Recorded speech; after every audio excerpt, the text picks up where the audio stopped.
Inner Voice, a heartfelt chat with Dr. Foojan. Welcome to the Inner Voice, a heartfelt chat podcast. I'm your host, Dr. Foojan Zeine, a psychotherapist and author and the creator of the Awareness Integration Theory. I'm thrilled to have you join me today for what I promise you to be a great and insightful discussion. Today, I speak with Michael Thompson. He's a career coach, lecturer at EAE Business School in Barcelona, Spain, and strategic communication advisor to top business leaders worldwide. Growing up, he stuttered and so he had social anxiety. That social anxiety kept him from pursuing his goals. By turning his supposed vulnerabilities into his greatest strength, he developed a system of principles to help people express themselves more confidently and build meaningful relationships without sacrificing who they are and their nature. So his work has appeared in numerous publications, including Forbes, Inc., MSN, and Apple News. And his new book that we're going to be talking about is Shy by Design, 12 Timeless Principles to Quietly Stand Out. You can find him at michaelthompson.art. And you can find his book there. We shared about, the innate concept of shyness and, the anxiety that's there, the inner critic is there. And then what do you do with it? Like, how do you, despite all of the vulnerabilities, find your strength and at every point step up, do what you need to do to create an amazing life for yourself. So it's a great conversation, and I hope you enjoy it as much as I did. Now be sure to subscribe to my podcast and my YouTube channel and connect with me through my website, Foojan.com. You can go to the website and catch the podcast or the YouTube channel. Go to Foojan app. You can get it from Apple Store or Google, and get Android if you have Android. And Foojan app will go through the Awareness Integration Theory, create some journaling, a guided journaling in 31 areas of life that you can really go through and find who you are and what your strengths are, what your vulnerabilities are, and really bring yourself into not only the awareness, but integrating different parts of you that from the past kind of lingering and waiting for you to take care of them. And we also launched the Mira within the app, which is an AI chatbot, which supports you in any questions that you have from the Awareness Integration Theory. So enjoy it, ask a lot of questions, and you'll see what the answers are that are supposedly very, very helpful to you. I love to hear from you, so share your thoughts with me and connect with me with all of my social media. Now, without further ado, here's Michael Thompson. Listen up if you want to promote your personal growth and self-awareness. I found the Foojan app last month and I have been absolutely loving it. I personally have never learned guided meditation, but thanks to this app, I now have learned incredible tools for my own stress relief and emotional self-awareness. Not to mention, there are self-evaluation tools and professional coaching available to utilize however your journey to self-discovery takes you. Join Foojan today and redefine your life one step at a time. Do you wish to wake up one day and hit the Life Reset button? Life Reset, the awareness integration path to create the life you want by Dr. Foojan Zeine, helps you navigate crucial life areas, heal the past traumas, and cultivate fulfilling relationships and careers. Life Reset is your guide to a profound journey to reshape your life. Grab your copy on Amazon or Audible now and embark on a path to a more joyous and fulfilled life.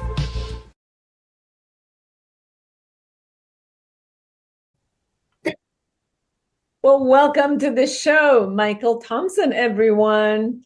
Thank you. I know you're coming from, it's 10 o'clock at night in your place. You're coming from this beautiful place from Spain.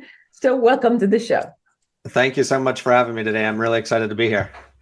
Beautiful. Well, you wrote the book Shy by Design. So I know that shyness is it's a mysterious, almost a conversation where a lot of people, when you look at a child or a teenager or a grown up, a lot of people who are not shy, they don't really have an understanding of the experience of someone who is. So many times they're like just trying to pull them out, and they're trying to like give them skills and do things in order to kind of push them in a different perspective, as if like that's what they need.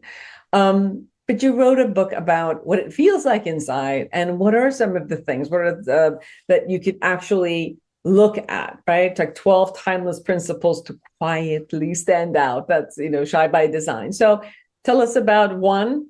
How come this topic was interesting to you? I mean, you're a coach, you work with a lot of people. Why this topic? So I grew up really shy. Like I view kind of introversion like as an inherent trait that we're born with, and it'd be very interesting to get your perspective on this. And shyness is more from our lived experiences. So I grew up like really shy, and I had a severe stutter. Like, and I still stutter, like especially on M's. Like my name is Michael. When I had my first job, I was selling mortgages, so my pitch was awful. But I grew up in a military background with my family. We moved around a lot from country and place to place. And I was always like, I always kind of felt like an outsider for that. Plus the stutter growing up in the 80s, like I didn't, like I got bullied by students, by teachers. So it just kind of layered on top of me, where it kind of like it shot my confidence. And a big reason I took the sales job was because at age 23 is like I realized I had to do something, or else I was just going to be like pushed in the corner. So shyness has always meant something to me, and it's kind of like, for me, I view it as a yearning. We want to be part of something. We want to be part of a conversation, build connections, but the past experiences, the story that we tell ourselves in our heads can hold us back at times. And I wrote the book mainly because my two kids are a bit quiet. Like, I don't know if they're shy yet, or they're just kind of just like, they're good on their own. But they both stutter also. So it's kind of like at age 46, I've been working is like I teach communication leadership at a university in Barcelona. A lot of the students there come from the Middle East, and South America. They lack confidence in some areas. Like some people are confident in the technical side of their job, but with public speaking, with speaking up in meetings, they kind of go back a little bit.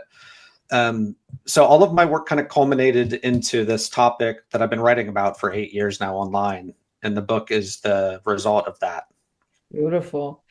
Yes, I mean, part of it, yes, there's a genetic biological factor, but I also think there's a lot of prone into anxiety, right? So part of it, there's no need in getting a lot of attention from outside. We don't get energy from, relationships outside. We get our batteries get charged more from, being inside and kind of cultivating from inside.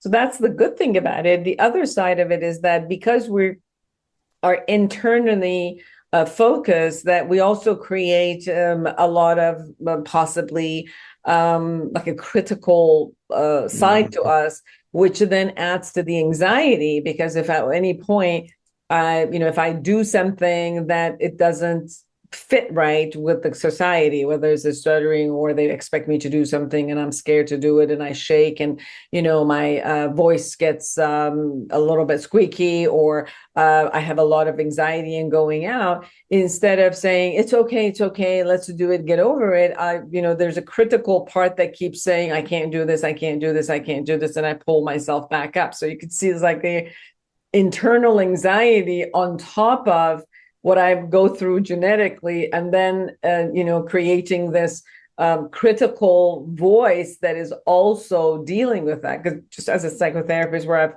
worked with a lot of people, those are the layers that I know as someone who had worked with them to bring them to wherever they wanted to be. And some of it is just acceptance that it is, leave me alone. This is what I don't have to do it.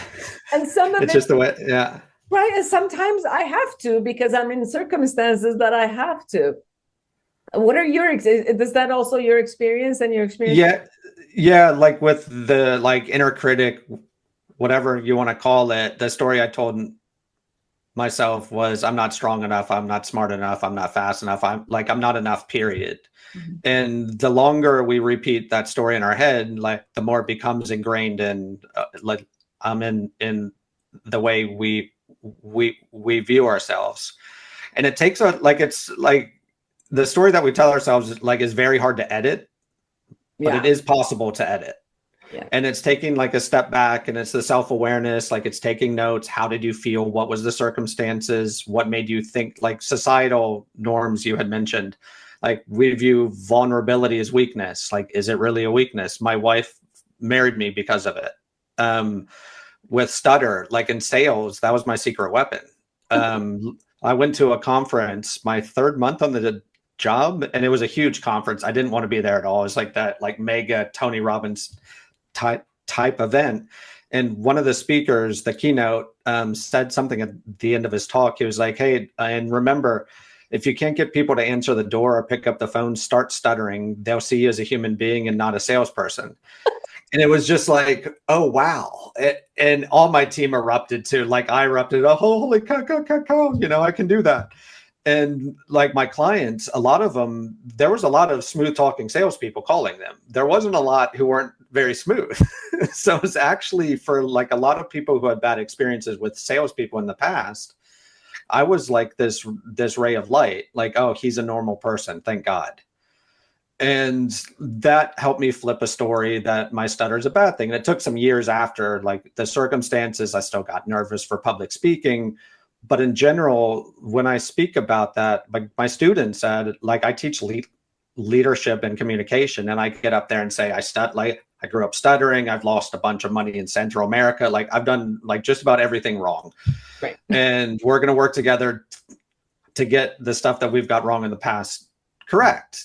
And their shoulders drop, like, and they open up. Like, I guess it's kind of the thing, like I wanted to be felt at ease, like around people.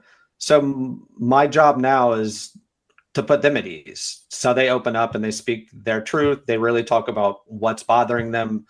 But the inner critic is kind of like the first journey, is like making friends with yourself, like not friends, but befriending your inner critic, getting curious about it and seeing if there's truth to all of it. Like the story, like we may have an ingrained thing from our past experience that we have this one part of it stuck in our heads. But when we step back and see perspective around it, like that was just one incident, and there's 99 things that speak to the opposite of that. And re-seeing yourself through a new lens is the journey of the first part of life. And then like the second part is maximizing it. Yeah. Pretty much. And based on what you shared and based on what my experience also has been, I think that sometimes we think that the only way we could succeed is only to be powerful and perfect and all of it. And then many times we look at our vulnerabilities, and as you were sharing, many of the vulnerabilities itself were the stepping stone to it.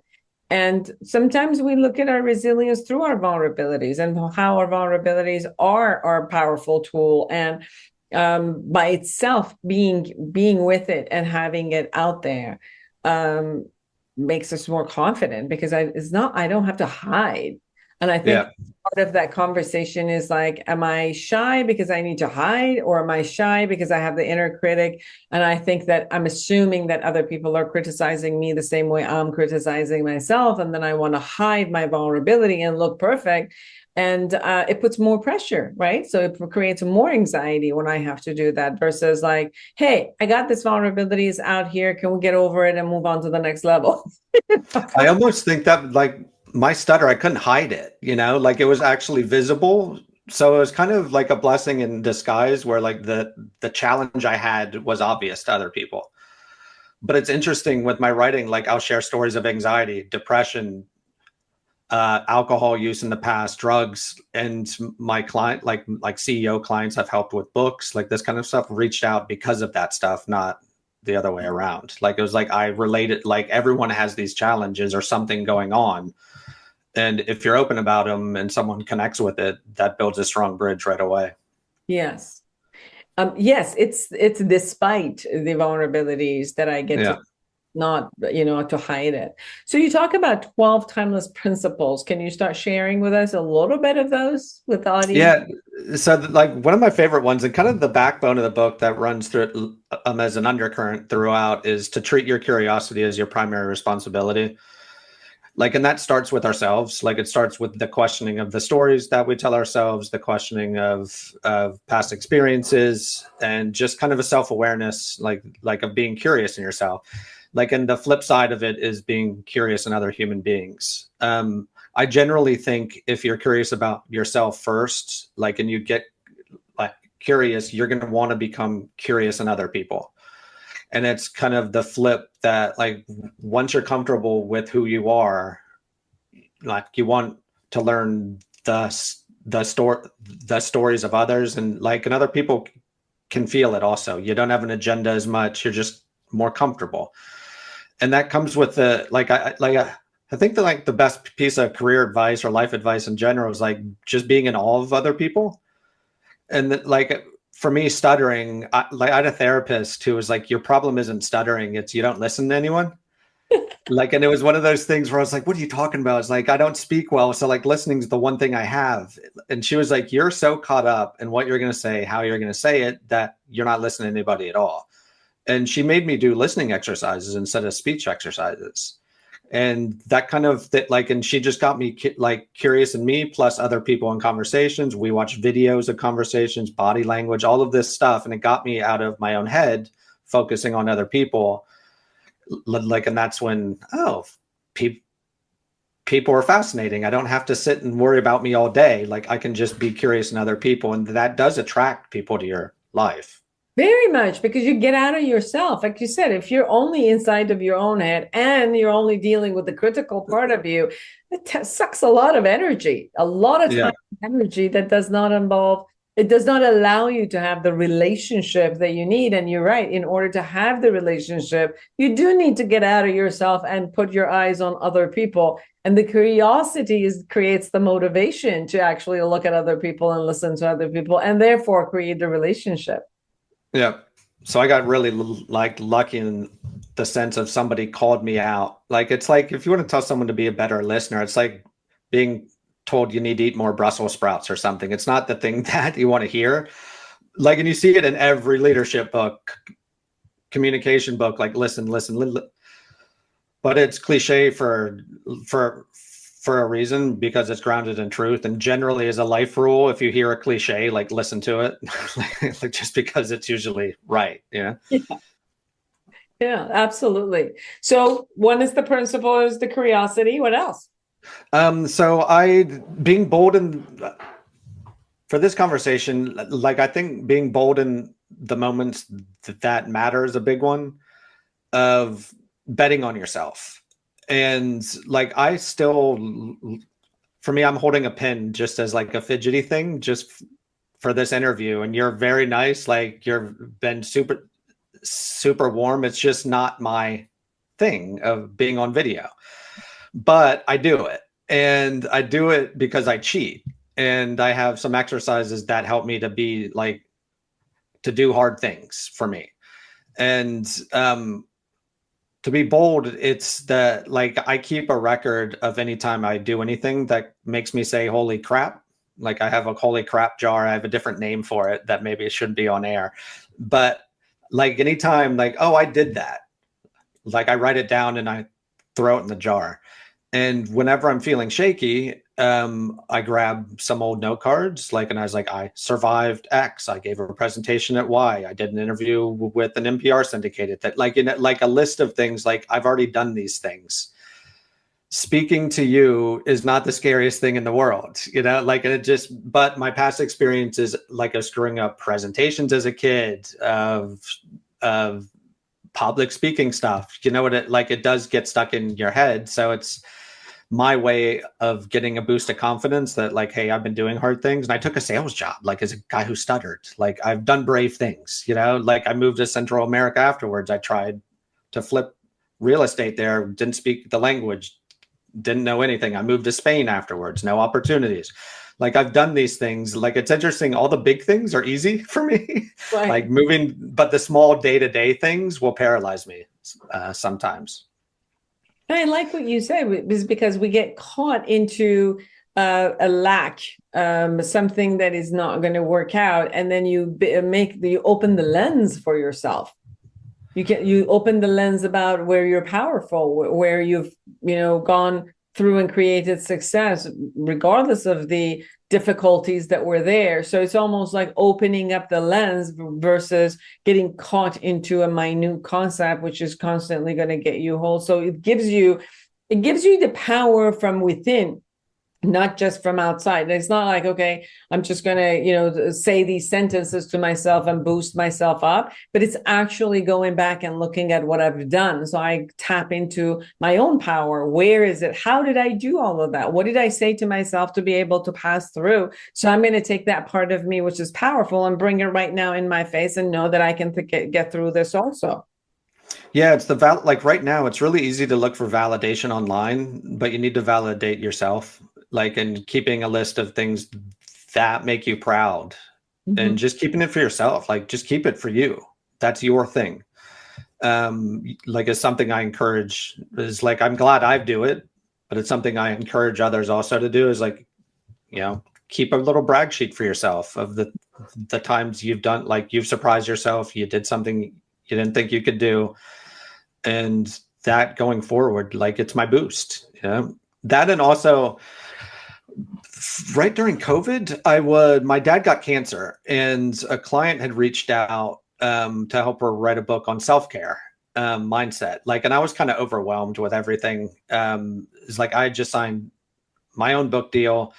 But she was like, my parents passed away the same age you are now. And the book is about the tools to regain agency, have confidence in yourself. And she gave me a framework that she has in her book called acknowledge, accept, and ask. So the trip away framework, where essentially, like, you acknowledge what you're feeling, you accept the reality of what is, and then you ask yourself, like, what do I need so that I can do the thing in front of you? So if it's to give a talk, maybe the thing of, like, what do I need so that I feel more confident, is to call a friend, is to just review the parts of your presentation you think is already strong. Like, it's to ask for help, it's to go for a walk, whatever it is. Like, what's that next smart, like, your easy button to kind of keep going. Right. Like, and I have that question, like, on my office board of, like, what do I need so that I can, like, and it just keeps me focused on, like, moving forward, like, not going from 2 to 10, like a 2 to a 2.5, like to just take the next step. Yes. Well, a lot of people take the comfort over, pushing through, because it's like, it's too scary. I don't want to do it. And anxiety comes, a fear comes, and it's like, I just don't want to put myself through that. And they go back and they constantly stand behind the wall. And that's the part of what motivates them, what could motivate them to push through on their own. And I'm hearing you say that something has to be exciting out there for me to also want to push through. And then I go back and look at how I have pushed through before and how I can overcome this anxiety, and kind of look at the way that I can connect, I can relate, I can, go beyond that distance, right? Yeah. Like, exciting is an interesting word, just because the exciting thing for me is just the growth opportunity from it. So it doesn't have to, like, giving a presentation isn't exciting for me, like, but the idea of doing it and feeling afterwards, like, is exciting for me. And knowing that I'm facing my fears, I'm doing what's uncomfortable. Yeah, and that's where you learn stuff, even if you screw up, like, it's still a learning opportunity. Like, but my first boss in my sales job, if I screwed up a sales call, is like, I would say, oh, I blew it, blah, blah, blah. He would always ask, like, well, did you get anything right? And I'd be like, yeah, lots of things. He's like, well, just go do more of those. It's like, it's kind of the thing, we get stuck on a failure, but maybe the 9 steps were good, and it was just like the 10th that was a little off. So it's not this thing where we, like, should beat ourselves down because of it. And, like, I don't know about you, but the people I'm attracted to are the triers, like the people who are willing to do something a little uncomfortable. Like, and even if you fail, like, you win some people over by failing, it's not necessarily like it's like the times we fall in the basement hurt, but day to day, it's like, it's kind of hard to see that as a fail. Like, the things we screw up at work sometimes, I don't know if it's a failure. I think it's more just being human. Yes. So what is it, something that you wished you would have ignored when people said to you or they wanted to push you or any of it, and you knew that from inside, um, your own intuition told you how to be versus how people wanted you to be, and then that being Internal signal, basically, like the signal inside of listening to myself. Yeah, I think it's just kind of the pain of not doing what I wanted to do for so long. For 23 years, like I played soccer or football here in Spain. Like, and that was my way to make friends. But generally, like every time there was something that I wanted to do, like I talked myself out of doing it. Mm. And it kind of just reached the point where it's like that either has to change or I'm just going to be in this cycle for the rest of my life. And I caught it, yeah, in my early to mid 20s. But once I caught it, like even like my first 90 days on a sales job was tough. Like that hurt, like it wasn't a fun thing, but by sticking with it, the 91st day I turned a corner, I got signs that like the stutter is a good thing. Like these things happened where it's like, so if I'm feeling that something is good for me, like generally, if you have a feeling inside of you that you would learn from something and it's good for you, you have to listen to that voice, or else you're robbing not just yourself, but the people around you of your gifts. And yeah, the giving yourself your own green lights. Mm-hmm. And some people are going to say, stop, right? Like my parents didn't want me to go into sales or move to Spain, but I knew that these things are things I needed to do. Right. Now, I just want to hope that everybody knows that with everything we're talking about is not that you're no longer shy or that you no longer stutter, that all of those are still there. And yet you're going to grow, you're going to connect, you're going to do whatever you want. And all of that is there, right? Yeah. And the sentences are really heightened. I think that's maybe why like my mom always said for me as a kid, I was an absorber. Mm-hmm. So I kind of I absorb off the energy of people, and I go into and I have self-talk, like my self-talk still runs like I don't belong here, I shouldn't be, like in Spanish, I'm very American looking, I sound very American speaking Spanish. I always am asked, can you say that again?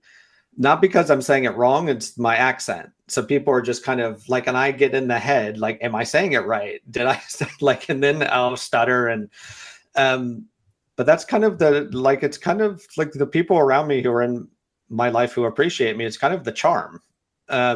So seeing it as that, and like knowing that I like underdogs. I like people who screw up. I like people who sometimes feel uncomfortable. Like, let's be uncomfortable together is a good way to feel comfortable.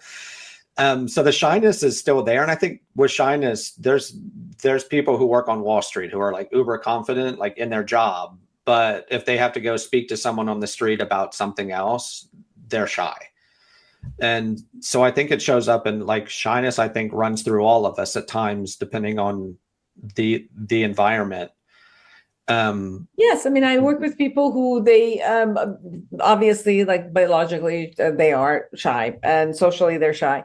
But when they create a structure, for example, at work, and then they get comfortable with a structure at work, or there's certain structures they put in, they'll go to the gym, there, 2 or 3 people, finally they feel good, they look at them and they talk to them. So there's a way that people create structures that feel comfortable within the structures, but that doesn't mean that their shyness went away. It just meant that if they could create a structure around it that made them feel better and more comfortable, then they're going to feel comfortable in there. But still, when it comes to the next level of, moving or growing and doing that, they still have to pass through hurdles. Yeah, I always think of it as like an easy button. Like, what's your easy button to start the hard thing? And that's something that, it comes back to like keeping track of the things you've done in the past, like knowing you're already enough, being surrounded by people and asking for help. Like, I make my living asking people for help. Like, my book is a culmination of advice from other people. Like, it's not and it's not a good to great book. It's a bad to not awful book, and But the principles are, for me, those are my design, like what I designed for me. And the whole purpose of the book is for you to think of your own principles, like, and how you're comfortable. How do you design environments where you do thrive? And How do you that's the fun. how do you support your children? Because you said you also get that they're a little bit and introverted and shy. How do you support them with everything that you've gone through to find their own path?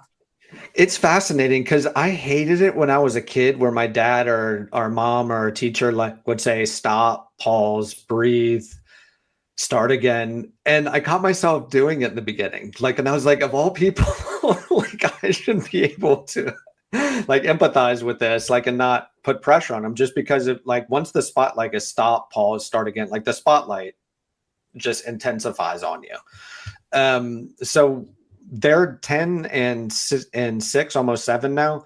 The 10-year-old is like kind of uber intelligent, where the speech therapist is like, he can control it. He just like, he has the tools. He's just lazy with it. And in presentations in school, he doesn't stutter. Like, put on the spot, he doesn't stutter. Relaxed, he stutters. So it's more him wanting not to stutter. So my wife and I are just kind of backing off from it, but waiting, like, it's cautious of the 10-year-old mark, is this continues for years, like the habits are forming, right? So it's like, we don't want it to go too hard. So he has a therapist, but at home we do 10 minutes a day of focused speaking. So he knows he can do it. And the 6-year-old is just kind of, he's very quiet. Like, he celebrated his 6th birthday, and like a friend of mine, Eno, like went up to him and was like, oh, it's your birthday. How old are you? He's like 6. It's like, do you like school? No. Are you going to have a party? Like, I have 4 friends. Like, and he just walked and turned away. Like, he turned and walked away. So he's like, it's kind of hard to even get him to talk. He plays sports, and that's like me, like that's his connection. Like, and he has like his buddies, they just play, like, I don't hear him talk enough except for pass again. So it's interesting, but we're just kind of laying off, but keeping an eye as they get older, that they're not, just so the habits don't stick. Yes. But yeah, it's like, it's interesting how we want to protect. Yes. Like I see now why my parents were doing it. It's like, Yeah. it wasn't to annoy me. It was like to protect me. Yes, it's like you want to bring them out. It's almost like they're inside. You want to bring them out, but it sometimes it becomes counterproductive when you're pushing and pushing. Yeah. Yeah. So it's being the supportive, instead of which is like, it's funny how the human brain works, Yes. Everyone, Shy by Design, 12 Timeless Principles to Quietly Stand Out by Michael Thompson. Michael, anything we haven't said that you really want people to know? I think that the beauty that life is long. So I was told once that it takes the average person 45 years to figure out what they want to do in life, 10 more years to have a plan of action. Then like, they actually don't start doing it until they have their first heart attack. And it's kind of like, and I see a lot of truth in that. But the sooner you can figure out who you are, like asking yourself questions, and you don't have to rush it. But at the same time, is like, I started to really get confidence once I started to write at age 38. It's like, I was in sales for 15 years and I started to write, like, and that was my natural place. Like, and I've been like excelling since then. But writing helped me to sit down and answer questions for myself. Who am I? What do I value? Questioning the stories I told to myself. So like, really getting curious in who you are, like, and realizing that life is long and it's not high school. Like, you don't get picked on, like at age 40, like no one really, it's like, I'm 46. My friends don't care if I stutter. Like, it's like, it's pointless. So it's just that thing of enjoying it, but get curious in yourself. Beautiful. And where can people find you? Where else can they find you? Like in a small town in Spain, in a dark office closet. But my website is michaelthompson.art. Art like artist. There's a lot of Michael Thompsons in the world, and I probably should have used my middle name of Michael Ryan for all of this stuff. But my book is on that website. So it's coaching stuff. So it's past articles. I write a newsletter on Substack called Shy by Design. So basically, if you look up Shy by Design, that's me. Beautiful. It was great to have you here. Thank you so much for having me on today. It was really fun. Of course, and thank you for sharing your experience and sharing your book and the principles and the tips for other people who are experiencing the same thing. And maybe they have a child that experiences the same thing. And to have an understanding of how it works and what are some of the ways that they can actually experience the experience and then move through the experience and feel good about themselves and continue to succeed in the world. Thank you for your time. And for all of you who are with us, create an amazing life for yourself and everyone around you. And until next week, bye-bye. Are you a psychotherapist looking to enhance your practice? The Awareness Integration Therapy developed by Dr. Foojan Zeine is a comprehensive guide to the principle and techniques of this powerful therapeutic approach. Join the growing community who have elevated their practice and expanded their skills by embracing Awareness Integration Therapy and witnessing its life-changing impact. Order your copy on Amazon now.